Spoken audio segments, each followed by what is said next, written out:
ทักทายสวัสดีแล้วก็สวัสดีพ่อแม่พี่น้องเบิร์ดทุกคนเนาะเพราะว่าอยู่ภายในหรือต่างประเทศพี่น้องเอ้ยคลิปนี้ก็บ่มีหยังหลายก็ว่าสิเอาเงินที่เบาเจ็บแล้วก็เบาตูนได้ขึ้นไปเอาอยู่ในเมืองเมื่อเช้านี้เงินค่าสร้างพี่น้องเอ้ยนะก็คือไปมอบให้สร้างแต่ว่าก่อนสิมอบให้สร้างแต่ว่าสิให้น้องเดิมกับน้องเด่นเห็นก่อนเนาะย่านจังว่าเพิ่นสิว่าคำหน้าคำตาน้องเดิมน้องเด่นเรียกมันเรียกน้องเดิมน้องเด่นแต่เขาก็บ่ให้น้องเดิมน้องเด่นเห็นเนาะการแต่ว่าสิไปหาเพิ่นเลยตอนนี้ก็เขาก็มากับเบาเจ็บพี่น้องเอ้ยไปเข้าใจทักทายก่อนได้ สบายดี ไป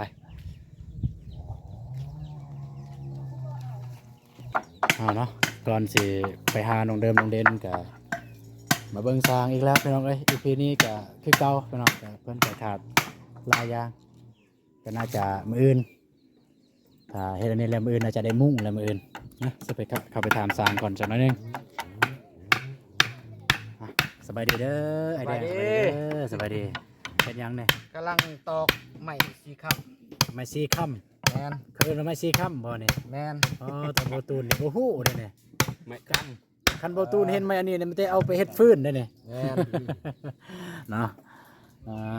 ก็ว่ามื้ออื่นนี่ได้มุ่งแล้วมื้ออื่นเนาะก็ว่ามื้อ แม่น มื้อได้เนาะมื้ออื่นนี่ปูได้เลยบ่มื้ออื่นปู ได้ บ่ มืออื่นปูได้ ไม่แป้นนี่ก็เบิดแล้ว ยัง ยัง ปู บ่ ครับตอนแรกปูตอนสองครบ ก็ว่าใส่เวลาบ่ดนเนาะปูเนี่ยเนาะ แม่น บ่ถือพระเจ้า จังหวะนั้น ก็เขาบอกกันแนวนี้ บัดจะปีนมาจะเห็ดแนวนี้ เห็นบ่ มื้อแรกเนี่ย มันลายเส้น มื้อแรกเนี่ยไอ้สร้างก็สิมา แล้วจะ เพราะไอ้สร้าง ตัวยัง มื้อแรกนี่ก็สิมาร่วมอบอุ่นอยู่นี่บ่ รวมอยู่ ก็คือสิบ่พลาดเด้เนาะ แมน กับไอ้ต้นน้องเดิมเพิ่นเนาะกับ แม่น น้องเด่นอยู่แต่สองคนกันบ่มาก็มันสิเงียบสิเงาพี่น้องเนาะ แม่น นะถึงว่าบ่มีหยังกินกันตามก็ ตัดเลย อยากให้มาพี่น้องเอ้ย โดย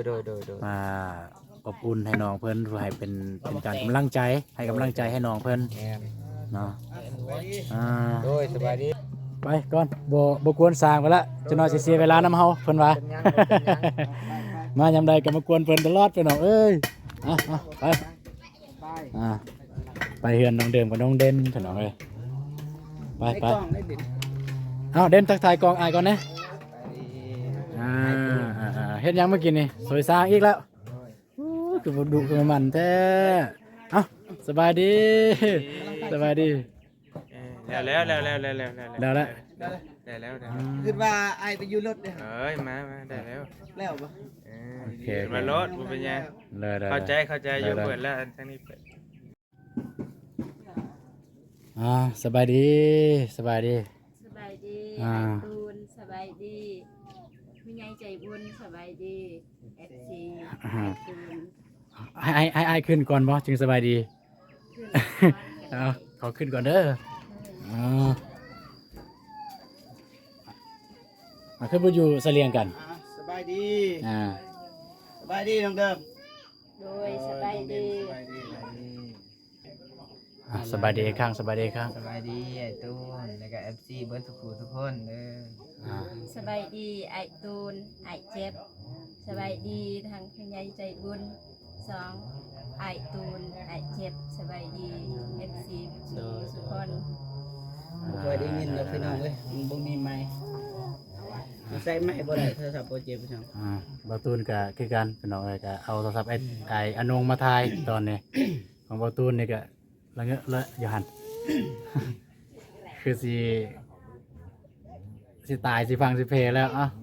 ต่อ เมื่อยปะน้องเดิมเมื่อยปะเฮ็ดหยังกัน จับไม้สวยซาง จับไม้ซอยซางน้องเดิมเฮ็ดหยัง หนึ่งเขา นึ่งข้าวสุกปะ ย่าง วิถีชีวิตงามแรงพี่น้อง จะได้เมื่อยด้วยเฮ็ดหยังเนี่ยเมื่อย จับไม้ซอยซา จับไม้ซอยสร้าง โดย จับไม้ซอยสร้าง โดย ดีแต่บ่ได้เลื่อยเนาะ โดย บ่ได้เลื่อยสร้าง ซอยคือว่าเห็นผักกันเฮ็ดหยังนี่ สิเฮ็ดผักให้เฮ็ดสิ้นหมูของนับเอาซื้อมาให้เมื่อวาน น้าบ่าวใด นับเอาอนง อ๋อบ่าวอนงซื้อมาให้ โดย ศีลหมู 8 โล 8โลแล้วสิเฮ็ดอิหยังเฮ็ดแกงเฮ็ดต้ม เฮ็ดแกงก็ได้เฮ็ดต้มก็ได้ ให้ไผกิน ให้หมู่บ้านแล้วก็ให้ทีมงาน อ๋อให้หมู่บ้านที่มาย่อซอยเสาเมื่อเสาร์นี้ โดย แล้วก็ทีมงาน โดย ขอบใจฮะเมื่อยลายปะ โดย พวกไอ้ายมีแนวสิมาให้เมื่อยอยากฮู้ปะเป็นหยัง อยาก อยาก รู้ รู้ ให้เบาเจ็บซะเลยจ้ะนะ ประมาณนี้แหละสิให้จับซื่อๆเอาจับเบิ่งลองจับเบิ่งนี่งวดที่หนึ่งเดี๋ยวจับเอาจับเงินมาสิท้ายผู้หนึ่งสอง เอาแนมกล่องนี้อีก โอเค ก่อนอื่นหมดก็อยากให้น้องทางซองอวยพรทางผู้ใหญ่ใจดีทางแม่ใหม่อินดี้เพิ่นอยู่เยอรมันพุ่นเนาะแม่นบ่ แม่น อยู่เยอรมันเพิ่นฝากเงินมาให้พวกน้อง อยากให้พวกน้องแสดงความรู้สึกแล้วก็อวยใส่ให้พรให้เพิ่นเอา จนแม่เพิ่นก็คือว่าน้องฮู้จักบ่แม่ไม่เอ็นดี รู้จัก ฮู้จักบ่เคยลมเคยเบาว่ากับแม่เพิ่นบ่ เคย เคยตอนใด เมื่อคืนเนี่ย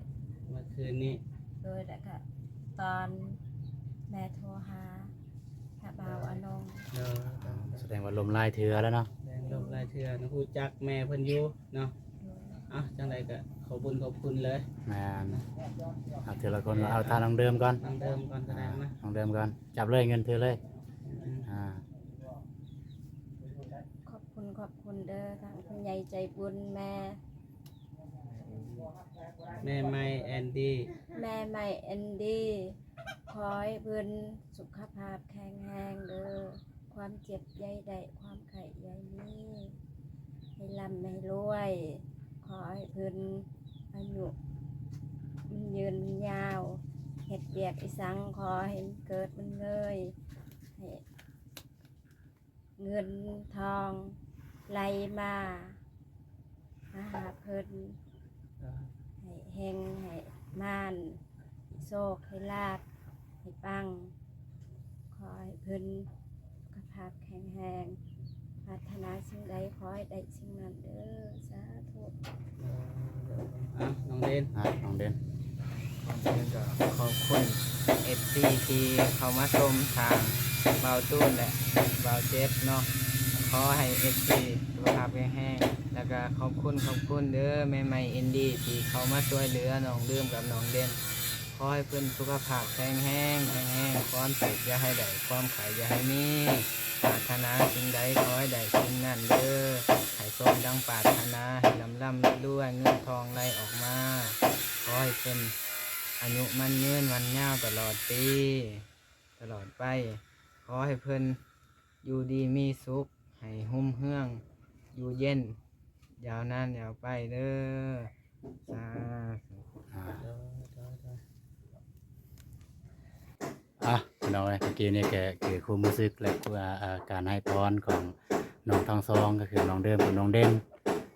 ที่เพิ่นผู้ใหญ่ใจดีทางแม่ไม้ได้เอาเงินมาให้จะฝากทางบ่าวเจ็บแล้วก็ทางทีมงานเป็นสะพานบุญก็ต้องขอบใจทางแม่ไม้เด้อเนาะขอให้แม่ไม้สุขภาพแข็งแรงก็บ่เว้าหลายก็สำเว้าน้อยพี่น้องเอ้ย สำหรับเงินท่านกันแม่นเงินกับพวกน้องนั่นแหละนะเงินประมาณจากล้านนั่นจากล้านบ่เจ็บประมาณจากล้าน 6 ล้าน 570,000 ประมาณ6ล้าน570,000เพิ่นฝากมาให้ก็ประมาณอยู่300ยูโรเพิ่นฝากแต่ว่าถือตีเป็นเงินลาวก็ประมาณ6ล้านปลายเนาะก็เป็นเงินที่เพิ่นฝากมาให้ เพิ่นฝากมาให้ทางเบาเจ็บเนาะแล้วก็ทางอ้ายกับเบาเจ็บเบาตูนกับเบาเจ็บก็เลยไปเอาอยู่ในเมืองไปเอาเมื่อกี้นี้มื้อเช้านี่นะไปเอามื้อเช้านี้แต่ว่าพวกอ้ายได้ไปเอาแล้วเพิ่นก็ได้แจ้งทางพวกอ้ายว่ามีแต่ว่ามอบให้อ้ายอนงเป็นผู้จัดการเพราะว่าอ้ายอนงเป็นคล้ายๆคือเป็นอ้ายใหญ่ทีมงานเราวตายเฮาอันนี้ก็บ่ว่ากันเนาะก็เพราะว่าอ้ายอนงเป็นอ้ายใหญ่ทางเราวตายเฮา4คน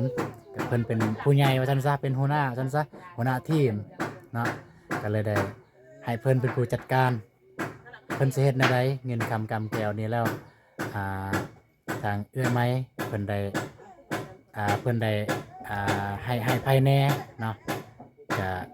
ก็สิเบิ่งข้อมูลนำเบาเจ็บแล้วก็เบาอนงถ้าเป็นอะไรแล้วก็ไม่แต่ว่าไอ้เบาอนงจัดการเลยจังหน่อยก็ตายโตแล้วยันมีเงินสร้าง2ล้าน4ล้านจำนวน4ล้านกีบเพราะว่าทางทีมงานเฮาก็ได้สัญญากับสร้างว่าได้ให้3งวดละ4ล้านเพราะว่ามันค่าสร้างทั้งหมดอยู่12ล้านเนาะก็ไม่แต่ว่างวดนี้4ล้านเพราะว่าได้สัญญาว่าบัดตั้งเสางวดหนึ่งบัดมอสิแล้วอีกงวดหนึ่งบัดแล้วอีกงวดหนึ่งเนาะ12ล้านจำนวน12ล้านก็เป็น3งวดละ4ล้านนะมันแต่ว่าเงินนี่ก็ให้พี่น้องจับบายก่อนมันแต่ว่าก็อาจสิเอาคืนเนาะสิเอาคืนแล้วสิเอาไปมอบให้เบานงเพิ่นสิจัดการเอาได้เนาะก็ทางผู้ชมก็ทาง FC ทุกท่านก็อย่าลืมไปรับชมทางคลิปไอ้เบาอนงทางซองเบาอนงเพราะเพิ่นได้ถ่ายทำทางตอนมอบให้สร้างเนาะนะเอามาสั่นเอาคืน นะไปก่อนเด้อสั่นไปหาเบาอนงกันเอาไปหาเบาเจ็บแล้วก็ไปหาเบาอนงนำกันไปไอ้เบาอนงไปใส่เด้เบาเจ็บ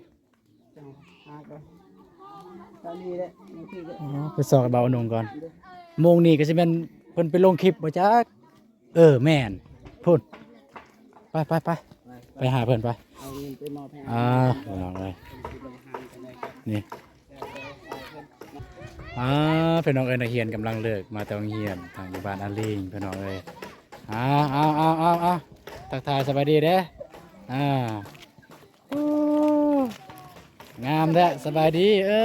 เอาสบายดีนบแม่สบายดีเนาะตัวพี่น้องเอ้ยนักเรียนกำลังเลิกมาแต่โรงเรียนพี่น้องไปหาบ่าวอนงก่อนพี่น้องเอ้ยเดี๋ยวนี้ก็ฝนตกนะพี่น้องเอ้ยฝนตกหลายนี่ไปหาบ่าวอนงก่อนถึงบ่าวเจ็บไปก่อนแล้วพี่น้องจะว่าสิไปนำกัน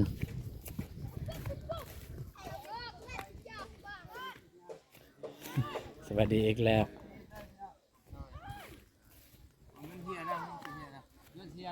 สบายดีเด้อโอ้มาร่วมตัวกันเดี๋ยวนี้เนาะมาอย่างเนาะมันห่มนี่แล้วมันนั่งอยู่นี้ เนาะชมวิว เนี่ยมินเลยเหือน คิดว่ามาเบิ่งลักคือคายฉันรักอยู่นี่ กระเมนอยู่ ลัก มันดีแน่ ลักคือคายประจำ โดยมันดีแล้วนุ่มๆกันละโหลดคลิปกันแล้ว ไม่แต่ว่าเข้าเรื่องเลย อย่างเด้ เราเจ็บสิเอาเงินค่าสร้างให้เพราะว่าเบาเจ็บได้ไปเอานะแม่เพิ่นฝากให้นำเบาเจ็บแต่ว่าแม่เพิ่นบอกว่าให้ไอ้นุ่งเป็นคนจัดการว่าซั่นซะเราก็เลยเอาเงินส่วนนั้นมาให้ไอ้นุ่งเลยนะก็ประมาณนั้นแหละ นาน จะสิมอบให้เล คือย ให้ทางบ่าวอนงเลยจัดการก็ 300 ยูโรน้องนะ นับก่อนบ่ คือว่ามาไหวน้ำอายอะไร แม่เพิ่นว่าให้อ้ายเป็นคนจัดการว่าซั่นซะ มอบให้เบาน้อง แม่ เบาน้องจัดการให้เจีย จ้าง ง เอา ได้เห็นนั่นแต่เพราะว่ารายการที่สิส่งหาไอ้นุ่ง รายการมีหยังแหน่อยู่หั่นก็ให้บ่าวอนงจัดกา ป ร ระมาณนั้นแหละ โดย ทางเบาตูนคิดว่าก็น่าจะแม่นแบบเพิ่นคิดว่าแนวนี้นะแบบแม่นอยู่ว่าให้ทางเบาเจ็บแล้วก็เบาตูนไปเอา แต่ว่าด้วยความว่าเบาอนงแบบแบบอายใหญ่ทางลาวใต้ให้เบาอนงจัดการซะแม่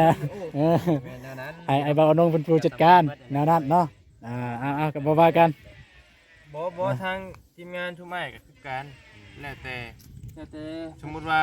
ผู้ใหญ่ทั้งข่อยนี่ฝากมาแล้วก็ให้ฝากให้บ่ยาวโตสินะมีกันหลายกัน โดย แล้วแต่เจตนาเขาก็ติดตามเพิ่นบอกมา โด แล้ว ยโดย ผมมีปัญหาหยังพุ่นน่ะ เนาะ คล้ายๆว่าอันนี้ผู้ใหญ่ทั้งผู้ใหญ่ฮู้จักนํกันแต่ว่าเพิ่นให้บ่เจ็บนี่เป็นคนไปเอาเงินแล้วก็มาส่งโตให้เบา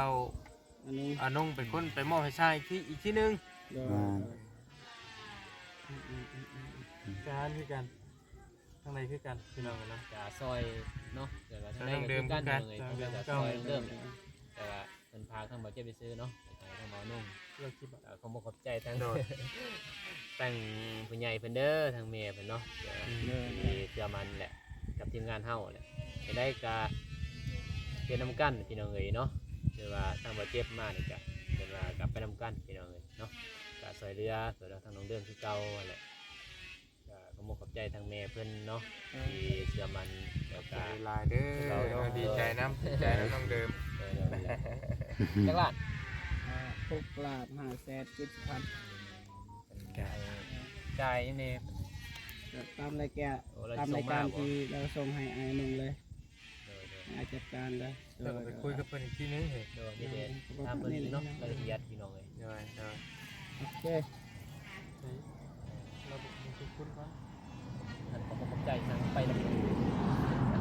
อ้าว จะให้เบาน้องขอบใจเนาะ แม่นเอานั่งก็ได้ ฮะ นั่งก็ได้ เห็นไหม มาเป็นยังนั่งเลย โดย มาเป็นยัง น้ำกันนี่แหละ นั่งนำกัน โดย น้องประเทศกินอยู่บ่นะ แม่น ไปเบิ่งน้องประเทศกินก็น่าจะได้ โดย เอาดังๆเลยไอ้ ดี เด้อ เนาะ ก็ดังๆเด้อ บ่ดังๆเด้อบ่ได้ยินเด้อบ่มีไมค์ นั่งคักๆนี่พี่น้องเอ้ยเนาะ นั่งๆถ่ายใกล้ๆแล้วบัด โดยเอ้าก่อนเงินจะเอาโดยขอบอกขอบใจหลายเด้อทางแม่ไม่เนาะเกินว่าไม่ทางพอแอนดี้พี่น้องเอ้ยที่ฝากเงินทางเบาเจ็บเพิ่นเนาะเป็นสะพานบุญแล้วก็มาให้ทางเบาน้องพี่น้องเอ้ยเนาะมาเป็นสะพานบุญไปให้ทางขายสร้างเพิ่นเนาะขายที่นี่ก็ขอให้ทางแม่ทางพอเนาะจงอยู่ดีมีแห้งเด้อขอบอกขอบใจหลายๆนะลำไปด้วยเองปังๆเหตุการณ์อันใดก็ขอให้รับในเรื่อนจะเห็นใดก็ขอให้เจริญรุ่งเรืองในหน้าที่การงานเด้อเห็นปะให้รับรวยๆเฮงปังๆตลอดชาติตลอดปีเด้อขอเดิมแม่เด้อสาธุเลยกะลูกกาสิไปให้ทางสร้างโดย ประมาณนี้เลยพี่น้อง โด เนาะ ย อ่ะนี่ก็คือคำอวยพรของไอ้บ่าวเอานงพี่น้องเอ้ยเนาะ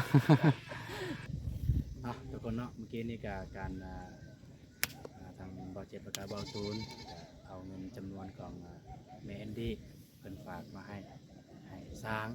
เนาะแล้วก็ไปให้น้องเด่นน้องเดิมเบิ่งแล้วก็มาให้ทางไอ้บ่าวเอานงต่อเพราะว่าเพิ่นฝากความหมายว่าเพิ่นฝากมาว่าจังซั่นเนาะให้บ่าวเอานงเป็นผู้จัดการทางบ่าวตูนก็บ่ว่ากันพี่น้องเอ้ยเนาะสุดท้ายนี่ก็ขออวยพรขอให้ใส่อวยพรทางแม่ใหม่แล้วก็พอเอ็นดี้เนาะขอให้จงมีแต่สุขภาพแข็งแรงแล้วก็มันคนยืนปรารถนาสิ่งใดก็ขอให้ได้สิ่งนั้นเนาะให้ร่ำให้รวยเนาะตลอดชาติตลอดไปเด้อเนาะจะแล้วก็คลิปนี้ก็ต้องขอขอบใจทาง FC ที่ติดตามรับชมคลิปของเราตูนแต่จนจบเนาะโอเคแต่ว่าขอกล่าวคำว่าสบายดีเด้อ